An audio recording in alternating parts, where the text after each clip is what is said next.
First തന്നെ നമുക്കെന്ത് നോക്കാം, വാട്ട് ഈസ് റൂറൽ റീറ്റെയിലിംഗ് നോക്കാം. റൂറൽ എന്ന് പറയുന്നത് നമ്മളെ വില്ലേജ് ഗ്രാമപ്രദേശങ്ങളെയാണ് റൂറൽ കൊണ്ട് ഉദ്ദേശിക്കുന്നത്. Rural retailing refers to the process of selling goods and services in village. ഇതെന്ന് പറയുന്നത് നമ്മളെ പ്രോഡക്റ്റുകൾ സെയിൽ ചെയ്യുക. എവിടെയാണ് സെയിൽ ചെയ്യുന്നത്? റൂറൽ ഏരിയാസിലാണ് സെയിൽ ചെയ്യുക, എന്ന് വെച്ചാൽ വില്ലേജുകളിൽ. And non urban areas, non urban എന്ന് പറയുന്നത് അർബൻ അല്ലാത്തത്, അത് വില്ലേജാണ്, റൂറൽ ഏരിയാസാണ്. അവിടെയാണ് നമ്മളിവിടെ സെയിൽ ചെയ്യുന്നത്. നമ്മൾ ഗുഡ്സ് ആയിക്കോട്ടെ സർവീസസ് ആയിക്കോട്ടെ. Focusing on meeting the needs of rural consumer. ഇവിടെ വരുന്നത് റൂറൽ കൺസ്യൂമേഴ്സാണ് വരിക.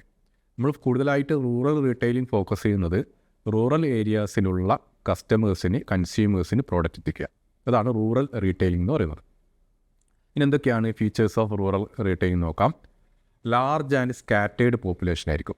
ഒരു ലാർജ് പോപ്പുലേഷനൊക്കെ ആണ് റൂറൽ ഏരിയ എന്ന് പറയുമ്പോൾ. അവിടെ തിങ്ങിപ്പാർക്കുന്ന ആൾക്കാരായിരിക്കും, അതാണ് സ്കാറ്റേഡ് എന്ന് പറയുന്നത്. അല്ല, ചെറിയ ചെറിയ വീടുകളിലായിട്ട് തിങ്ങിപ്പാർക്കുന്ന ആൾക്കാരൊക്കെ ആയിരിക്കും അവിടെ ഉണ്ടാകും പോപ്പുലേഷൻ. പിന്നെ പറയുന്നത് low income but high potential demand ആയിരിക്കും. അവർക്ക് ഡിമാൻഡ് ഭയങ്കരമായിരിക്കും, പ്രോഡക്റ്റൊക്കെ കിട്ടണം, ഇതാക്കണം ഒക്കെ. പക്ഷേ അവർ ഈ വരുമാനത്തിൻ്റെ കാര്യത്തിൽ ലോ ആയിരിക്കും, ചെറിയ വരുമാനമായിരിക്കും അവർക്കുണ്ടാവുക. Dependence on agriculture. കൂടുതലായിട്ട് റൂറൽ പീപ്പിൾസ്, റൂറൽ ഏരിയയിലുള്ള ആൾക്കാരൊക്കെ ഫോക്കസ് ചെയ്യുന്നത് അഗ്രികൾച്ചറിനെയാണ്. പിന്നെ പറയുന്നത് ട്രഡീഷണൽ ബൈയിങ് ഹാബിറ്റ്. അവരുടെ സാധനം വാങ്ങുന്ന ശൈലി എന്ന് പറയുന്നത് എപ്പോഴും പരമ്പരാഗതമായിരിക്കും, ട്രഡീഷണൽ വേയിലായിരിക്കും അവരെപ്പോഴും സാധനങ്ങൾ വാങ്ങിക്കുക. Limited access to modern retail format. Modern ആയിട്ടുള്ള റീറ്റെയിൽ ഔട്ട്ലെറ്റുകൾ ഇവിടെ വരിക എന്ന് പറയുന്നത് ഒരു ചെറിയ പറ്റാത്തൊരു കാര്യം. പറ്റാത്തതെന്നല്ല, അവിടെ കൂടുതലായി കാണാറില്ല.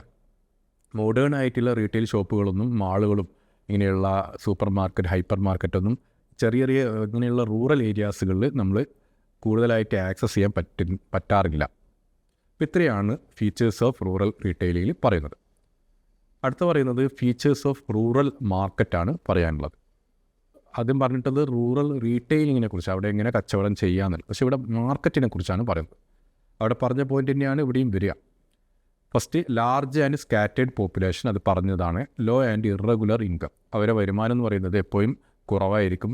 റെഗുലർ ആയിക്കൊണ്ട് വരുമാനം കിട്ടില്ല അവർക്ക്, ഇറഗുലർ ആയിരിക്കും. ഇപ്പോൾ ഇന്നൊരു പൈസ കിട്ടിയാൽ നാളെ ചിലപ്പോൾ കിട്ടുന്നത്. അവർ അഗ്രികൾച്ചറുമായി ബന്ധപ്പെട്ട് ജീവിക്കുന്ന ആൾക്കാരാണ്. അടുത്തത് അഗ്രികൾച്ചർ ബേസ്ഡ് ഇക്കോണമിയാണ്. ട്രഡീഷണൽ ബൈയിങ് ബിഹേവിയറാണ്. Low literacy level. അവർക്ക് വിദ്യാഭ്യാസപരമായിട്ട് വിദ്യാഭ്യാസം ആ ഒരു റേറ്റൊക്കെ കുറവായിരിക്കും. എല്ലാവരും പഠിച്ച ആൾക്കാർ അങ്ങനെയൊന്നും ആയിരിക്കില്ല റൂറൽ ഏരിയാസിൽ ഉണ്ടാവുക. Poor infrastructure. അടിസ്ഥാന സൗകര്യങ്ങളെല്ലാം വളരെ കുറവായിരിക്കും. സ്ട്രോങ് കമ്മ്യൂണിറ്റി ഇൻഫ്ലുവൻസ് ആയിരിക്കും. എന്ന് വെച്ചാൽ അവിടെ റൂറൽ ഏരിയാസിൽ അവരൊരു സമൂഹമായിട്ട്, ഒരു സൊസൈറ്റി ആയിട്ട് അവർ ജീവിക്കുന്നുണ്ട്. അവർ വളരെ സ്ട്രോങ് ആയിരിക്കും. അവരങ്ങനെ ഒരു എവിടെയും സ്പ്രെഡായിട്ട് നിൽക്കുന്നതല്ല, അവരെല്ലാവരും ഒരുമിച്ച് നിൽക്കുന്ന ആൾക്കാരായിരിക്കും. അതാണ് സ്ട്രോങ് കമ്മ്യൂണിറ്റി ഇൻഫ്ലുവൻസ് അവിടെ ഉണ്ടാവും. സ്മോൾ ക്വാണ്ടിറ്റി പർച്ചേസാണ്. പ്രൈസ് സെൻസിറ്റീവ് കൺസ്യൂമർ ആയിരിക്കും. എപ്പോഴും അവർ ഇപ്പോൾ നമ്മളിപ്പോൾ ഒരു പ്രോഡക്റ്റിന് ഒരു ഹൈ പ്രൈസൊക്കെ ഈടാക്കുമ്പോൾ അത് അവർ വാങ്ങിക്കണം എന്നില്ല. ഇപ്പോൾ പ്രൈസിൻ്റെ കാര്യത്തിൽ അവരെപ്പോഴും ഒരു ബോധം ഉള്ള ആൾക്കാരായിരിക്കും. Limited brand awareness.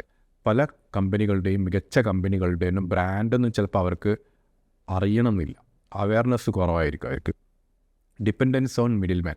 അവർ കൂടുതലായിട്ട് അവിടെ നിന്ന് ഉണ്ടാക്കുന്ന പ്രോഡക്റ്റ് എല്ലാം വേറെ സ്ഥലത്തിൽ എത്തിക്കുന്നത് ഇടനിലക്കാർ വഴിയൊക്കെ ആയിരിക്കും അവർ പല ആൾക്കാരിലേക്ക് എത്തിക്കുക. ആ റൂറൽ ഏരിയാസിൽ വേറെ കമ്പനീൻ്റെ പ്രോഡക്റ്റുകൾ വരുന്നത് പല ഇടനിലക്കാരൊക്കെ വഴിയായിരിക്കും അവിടെ എത്തുക. അപ്പോൾ മിഡിൽ മാൻ അവർ കൂടുതലായിട്ട് ഡിപ്പെൻഡ് ചെയ്യുന്നുണ്ട്.